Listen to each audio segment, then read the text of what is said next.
ಬಂಧನವಾಗ್ತಾರ ಬೆಳ್ತಂಗಡಿ ಶಾಸಕ ಹರೀಶ್ ಪೂಂಜಾ. ಶಾಸಕ ಹರೀಶ್ ಪೂಂಜಾ ಮನೆ ಬಳಿ ಹೈ ಡ್ರಾಮವೇ ನಡೆದು ಹೋಗಿದೆ. ಪೊಲೀಸರು ಹಾಗೂ ಕಾರ್ಯಕರ್ತರ ನಡುವಿನ ಮಾತಿನ ಚಕಮಕಿಯಿಂದಾಗಿ ಒಂದಷ್ಟು ಹೈ ಡ್ರಾಮಾ ಸೃಷ್ಟಿಯಾಗಿತ್ತು. ಹಾಗಾದ್ರೆ ಬೆಳ್ತಂಗಡಿ ಶಾಸಕ ಹರೀಶ್ ಪೂಂಜಾ ಅವರಿಗೆ ಈಗಾಗಲೇ ಬಂಧನದ ಭೀತಿ ಇದೆ. ಬಂಧನವಾಗ್ತಾರ ಶಾಸಕ ಹರೀಶ್ ಪೂಂಜಾ ಅಂತ ಅವರ ಮನೆ ಬಳಿ ಕಾರ್ಯಕರ್ತರು ಹಾಗೂ ಪೊಲೀಸರ ನಡುವೆ ಮಾತಿನ ಚಕಮಕಿ ಕೂಡ ನಡೆದಿದೆ. ಬಂಧನ ಸಾಧ್ಯತೆ ಹಿನ್ನೆಲೆ ಶಾಸಕರ ಮನೆಗೆ ವಕೀಲರ ತಂಡ ಕೂಡ ಆಗಮಿಸಿದೆ. ಪೊಲೀಸರ ಜೊತೆ ವಕೀಲರ ತಂಡದಿಂದ ಕೂಡ ಮಾತುಕತೆ ನಡೆಸಲಾಗಿದೆ. ಬೆಳ್ತಂಗಡಿ ಪೊಲೀಸರಿಗೆ ಬೆದರಿಕೆ ಹಾಕಿರುವಂತ ಆರೋಪವನ್ನ ಹರೀಶ್ ಪೂಂಜಾ ಹೊತ್ತಿದ್ದಾರೆ. ಪೊಲೀಸ್ ಠಾಣೆಯಲ್ಲೇ ಒಂದಷ್ಟು ಕಾಲ ಧರಣಿಗೆ ಕೂತಿದ್ರು. ಆ ಸಂದರ್ಭದಲ್ಲಿ ಪೊಲೀಸರಿಗೆ ನಿಂದನೆ ಮಾಡಿದ್ದಾರೆ ಎನ್ನುವಂತ ಆರೋಪ ಶಾಸಕ ಹರೀಶ್ ಪೂಂಜಾ ಅವರ ಮೇಲಿದೆ. ಗಣಿಗಾರಿಕೆ ಮಾಡ್ತಾ ಇದ್ದವರನ್ನ ಬಂಧಿಸಿದ್ದಕ್ಕೆ ಅನುಮತಿ ಇಲ್ಲದೆ ಪೂಂಜಾ ಧರಣಿಯನ್ನ ನಡೆಸಿದ್ರು. ಹೀಗಾಗಿ ಶಾಸಕ ಹರೀಶ್ ಪೂಂಜಾ ವಿರುದ್ಧ ಎಫ್ಐಆರ್ ದಾಖಲಾಗಿದೆ. ಈಗಾಗಲೇ ಅವರ ಮನೆ ಬಳಿ ವಕೀಲರ ತಂಡ, ಕಾರ್ಯಕರ್ತರು ಕೂಡ ಜಮಾಯಿಸಿದ್ದಾರೆ. ಪೊಲೀಸರು ಹಾಗೂ ಕಾರ್ಯಕರ್ತರ ನಡುವೆ ಒಂದಷ್ಟು ಮಾತಿನ ಚಕಮಕಿ ನಡೆದಿದೆ. ಕಾರ್ಯಕರ್ತರು ಒಂದಷ್ಟು ಹೈ ಡ್ರಾಮಾ ಕೂಡ ಮಾಡಿದ್ದಾರೆ. ಹಾಗಾದ್ರೆ ಬಿಜೆಪಿ ಶಾಸಕ ಹರೀಶ್ ಪೂಂಜಾ ಅವರ ಬಂಧನವಾಗುತ್ತಾ ಅನ್ನುವಂಥ ಪ್ರಶ್ನೆ ಈಗ ಮತ್ತಷ್ಟು ದಟ್ಟವಾಗ್ತಾ ಇದೆ.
ದುರದೃಷ್ಟಕರ ಸರ್ಕಾರ ಇವತ್ತು ನಮ್ಮ ರಾಜ್ಯದಲ್ಲಿದೆ.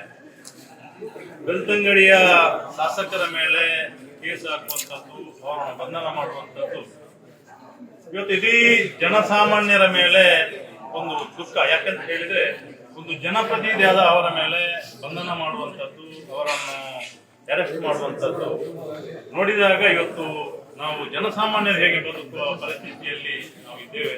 ಹಾಗಾಗಿ ಇವತ್ತು ಬೆಳ್ತಂಗಡಿಯ ಶಾಸಕರಿಗೆ ಖಂಡಿತವಾಗಿ ನಾವು ಕಾರ್ಯಕರ್ತರ ತಂಡ ಇದೆ.